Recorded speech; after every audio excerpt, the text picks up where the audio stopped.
Muito bem, olá. Estamos já preparados para o estudo da lição número 9, a prova mais convincente. Essa lição vai do dia 24 de novembro até o dia 30 desse mês de novembro. Pois bem, vocês não reparem o meu penteado, né? O vento hoje vem desse lado aqui e não adianta nada. Hoje é o dia 13 de novembro e é uma terça-feira, né? Está se preparando para a chuva, felizmente, e está muito quente. E aqui no sul, em geral, a gente gosta mesmo de frio, né? Nem todos, nem todos. Pois bem, então vamos ao estudo. Santíssimo e poderoso Deus nos ajude agora a entender a respeito da unidade na igreja. Esta é uma grande finalidade, um grande objetivo a ser alcançado na igreja. Unidos para termos credibilidade e avisar ao mundo a respeito do Evangelho da Verdade. Pedimos que Tu nos abençoes, em nome de Senhor Jesus Cristo. Amém. Muito bem, aqui diz o seguinte, o verso aqui é um verso que diz outra coisa do que quem falou quis dizer, né? Está em João capítulo 11, versículos 51 e 52. Então, Caifás falou o seguinte: ora, ele não disse isso de si mesmo, mas sendo sumo sacerdote, naquele ano, profetizou que Jesus estava, isso que ele disse, estava para morrer pela nação, e não somente pela nação, mas também para reunir em um só corpo os filhos de Deus que andam dispersos. Pois bem, o que Caifás queria dizer e o que ele realmente disse? O que ele queria dizer é que é preciso matar Jesus antes que os romanos venham e nos tirem nossos privilégios aqui, né? E ainda pior, antes que os romanos venham e tomem a nossa nação, derrubem o templo, né? E acabem com o nosso país. Então, esse Jesus era visto como um problema para as autoridades judaicas, eclesiásticas judaicas, porque cada vez mais pessoas estavam seguindo ele. E agora, nesses últimos tempos, até de dentro do Sinédrio havia simpáticos a Jesus, e pelo menos dois, José de Arimateia e Nicodemos, já eram discípulos dele. Já eram não só simpáticos, criam nele. Soldados estavam crendo nele, né? Centuriões estavam crendo nele. Pessoas importantes estavam sendo atraídas para ele. Estava, como que se dizer assim, todo mundo seguindo Jesus Cristo. E os membros do Sinédrio estavam ficando de mãos abanando. Então, do ponto de vista deles, era um risco muito grande, porque a responsabilidade deles perante os romanos era manter o povo submisso, manter o povo em paz, o povo não se rebelasse, que o povo não fizesse alguma guerra, que o povo não se unisse contra os romanos. Enfim, essa era a missão do Sinédrio, né? Bem isso. E o Sinédrio, conseguindo realizar essa missão, eles obtinham dessa forma, em contrapartida, privilégios. parte dos romanos. Poder, prestígio, tinham proteção, conseguiam dinheiro, conseguiam cargos, essas coisas assim, né? Pois bem, eu estive estudando, etc. Pelo que percebi, os romanos não estavam nem um pouco preocupados com Jesus. Jesus não estava fazendo nenhuma movimentação militar, a sua pregação não era para derrubar o Império Romano, ele não era para ser rei aqui na terra. Enfim, uma quantidade enorme de coisas que Jesus fazia. Ele curava, fazia o bem, etc. E isso não importava para os romanos. Porém, o problema todo era que o Sinédrio estava perdendo o poder. E aí tinha que organizar uma ideia que fosse compatível com a morte de Jesus, porque já não dava mais para aguentar esse homem. Todo mundo queria seguir Jesus, ou seja, todo mundo queria comer. Ele repartia pão, repartia peixe, fazia vinho de água. Todo mundo queria ser curado. Os cegos viam, os coxos andavam, os leprosos eram curados. Enfim, todo e qualquer tipo de doença, não importava o que, era resolvido com ele. Ah, sim, não cobrava nada.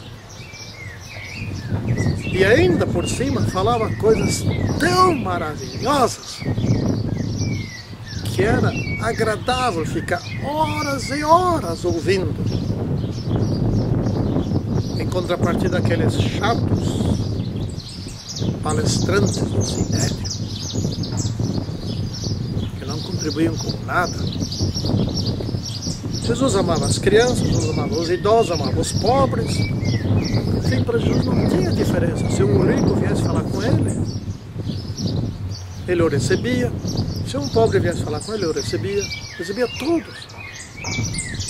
Então todos iam a Jesus.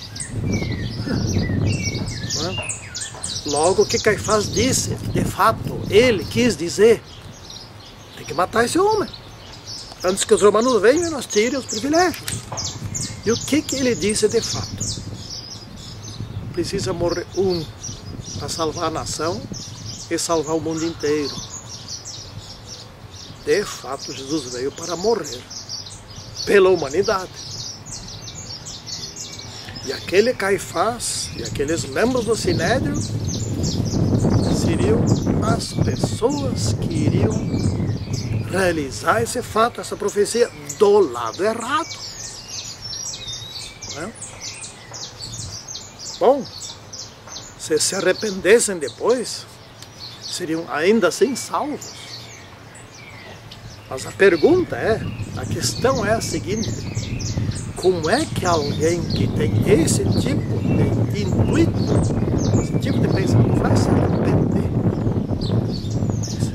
Isso não existe. Pelo menos é muito difícil.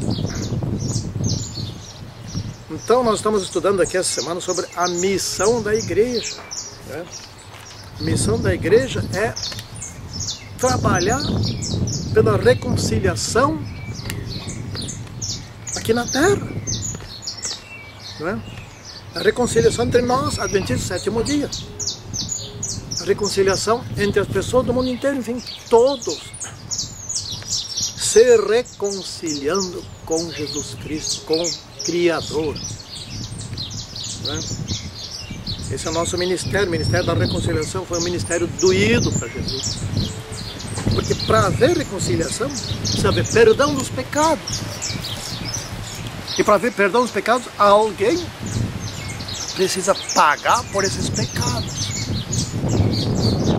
E Jesus foi o único que pagou por todos os pecados. Imagina como é que ele pôde suportar os pecados de todos, inclusive de todos aqueles que vão se perder. Menos de Satanás e seus anjos. Eles estão fora do plano da salvação, né? Esses já rejeitaram há tempos antes. Por isso que foram expulsos do céu. Bom, então a nossa missão como adventistas do sétimo dia é vou explicar depois o que é missão. Então a nossa missão é salvar. Salva. Nossa missão não é batizar, nossa missão é salvar. Ou seja, o que é missão? Missão é a resposta à seguinte pergunta: por que existimos? Bom, por que existe a Igreja Adventista do Sétimo Dia? Ela existe para salvar. E para salvar, é preciso que ela trabalhe pela reconciliação das pessoas com Cristo. A reconciliação tem tudo a ver com perdão, tem tudo a ver com arrependimento, tem tudo a ver com viver em paz, em harmonia, não é? Então, estar unidos, não é? Essa é a nossa missão. Nossa missão é salvar as pessoas para a vida eterna, não é? Isso é mais que batizar. Batizar é uma parte que tem a ver com salvação, mas não é suficiente. Nem todos os que forem batizados serão salvos. E nem todos os salvos foram batizados. Isso não quer dizer também que agora vamos desistir de nos batizarmos, né? Não é por aí. Bom,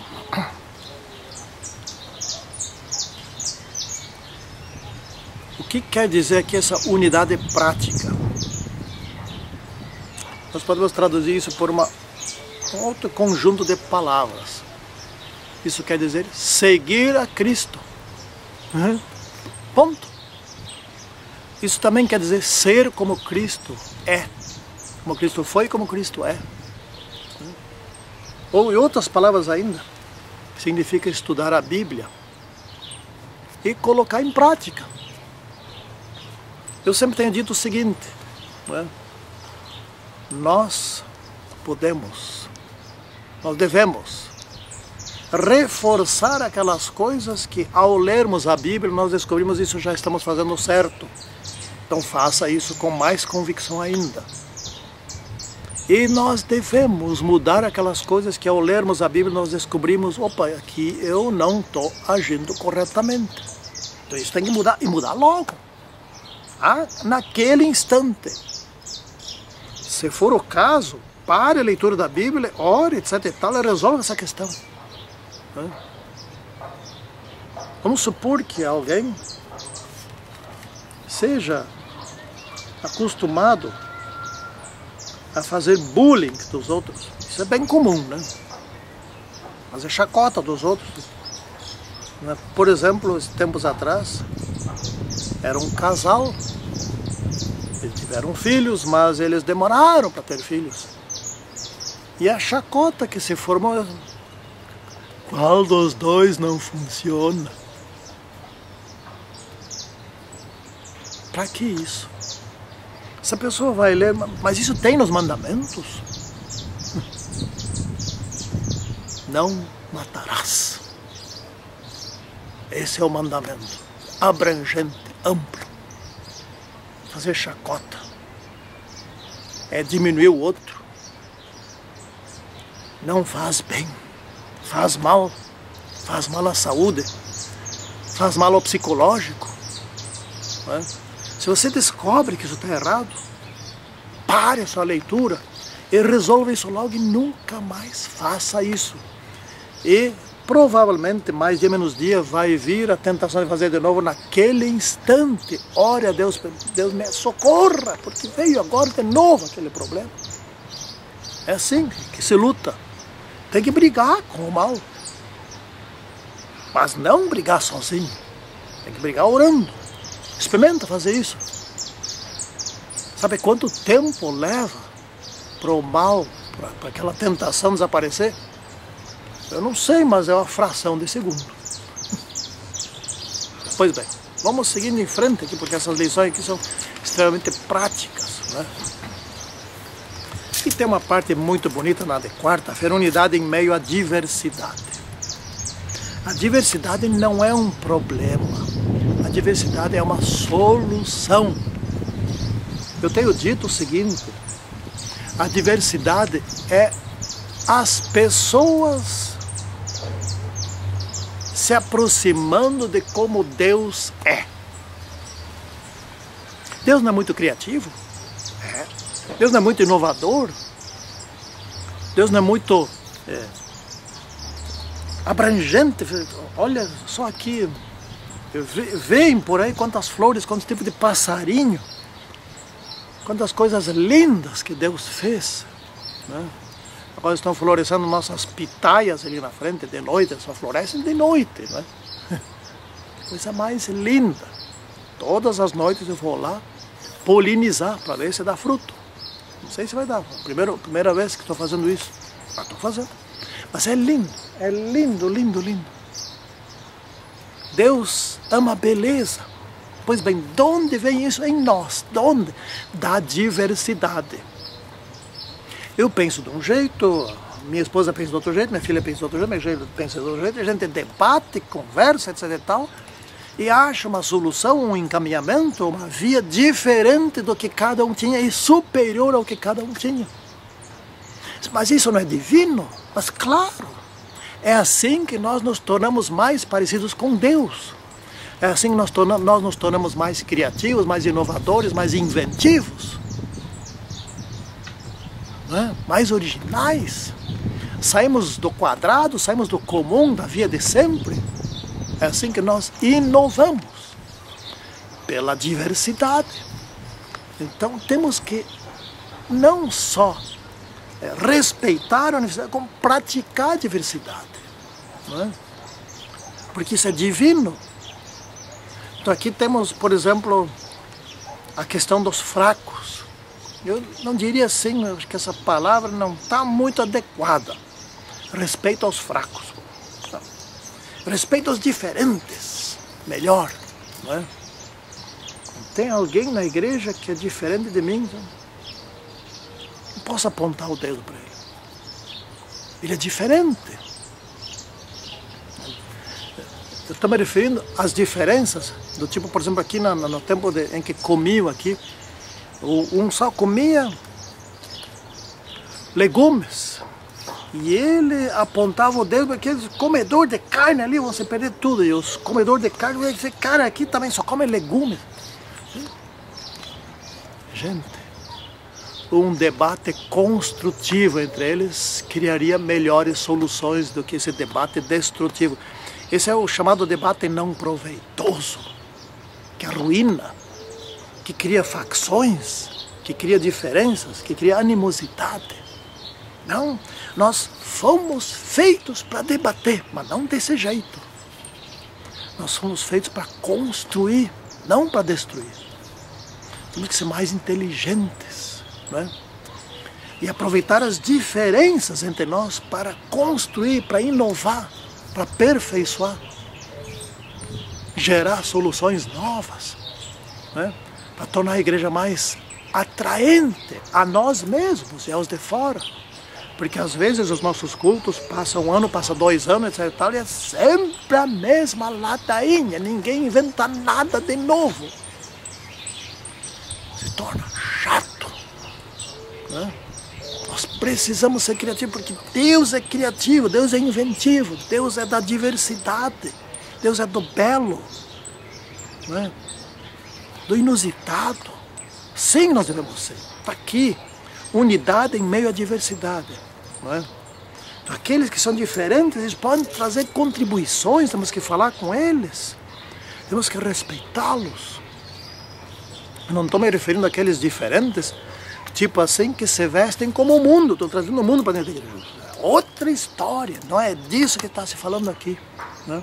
Aqui estão falando, por exemplo, de animais impuros e animais imundos, né? Não é? É diferente. Os animais imundos é proibido comer. Está escrito e pronto, não se discute mais. Agora os animais impuros, aqueles que, por exemplo, naquela época, o sujeito pagão matava um animal, uma vaca, por exemplo, sacrificava uma parte daquela vaca ao seu ídolo, outra parte ele comia, outra parte vendia no açougue, etc e tal, lá, e não podia comprar daquela carne. Esse ídolo não é nada. É essa a questão, né? Hoje, por exemplo, eu não como mais carne vermelha, nem carne branca, só de peixe. faz muito tempo, quase 2 décadas. Mas eu estou lá preocupado com aqueles que ainda comem? Não, problema deles. Não é proibido não comer, só que é altamente aconselhável não comer mais. Eu vi os benefícios que isso trouxe, né? Bom, vamos concluindo aqui, porque senão vai ficar longo demais. Aqui a última, parte quinta-feira, unidade na missão. Ter uma frente ampla, falar a mesma linguagem, né? Programar juntos, né? Chegar a acordos, né? Unanimidade. Aqui nós precisamos procurar ter a unanimidade. Há 2 maneiras de decidir qualquer assunto. Alcançar a unanimidade, então vai debatendo, até que todos estejam de acordo, ou então pelo voto, onde a maioria vence. Pelo voto não é tão bom quanto a unanimidade, não é? Então, como foi ali em 2015, na Conferência Geral, eles debateram a respeito da consagração de mulheres para pastores, né? E não houve unanimidade. Isso é incrível, né? Incrível. Debater, etc. Tá lá e foram para o voto e venceu os que não são favoráveis à ordenação de mulheres para pastores. Porém, alguns ali, algumas das nossas organizações ordenam mulheres para pastores. Bom, eu nunca me aprofundei nesse assunto, eu não tenho nenhuma opinião sobre isso. Existem, Deus escolheu, por exemplo, profetisas, não é? Ellen White foi uma, etc. Tal.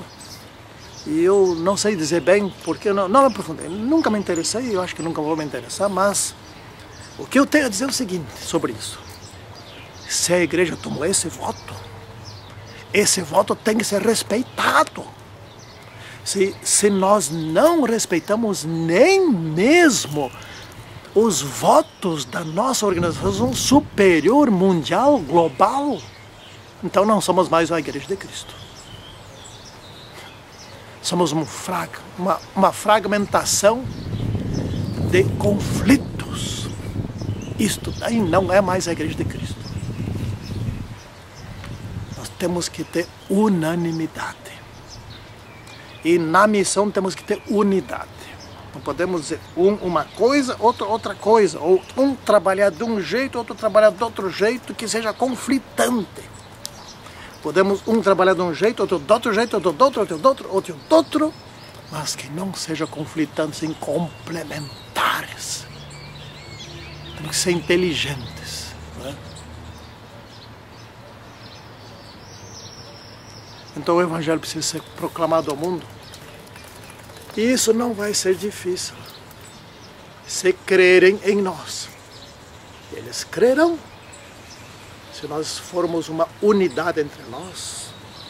Uma unidade com Cristo, assim como Cristo é uma unidade com seu Pai. Assim como a Trindade é uma unidade. E essa unidade se obtém por meio de um único requisito: amando-nos uns aos outros, e ponto final. Santíssimo e poderoso Deus, fique conosco para que alcancemos essa unidade. Ela será alcançada, sim, porque esta é a igreja que vai proclamar o Evangelho ao mundo e vai fazê-lo de forma unida. Que nós estejamos nesta igreja quando assim for e que façamos parte da vitória. Em nome de Senhor Jesus Cristo. Amém. Então tá bom?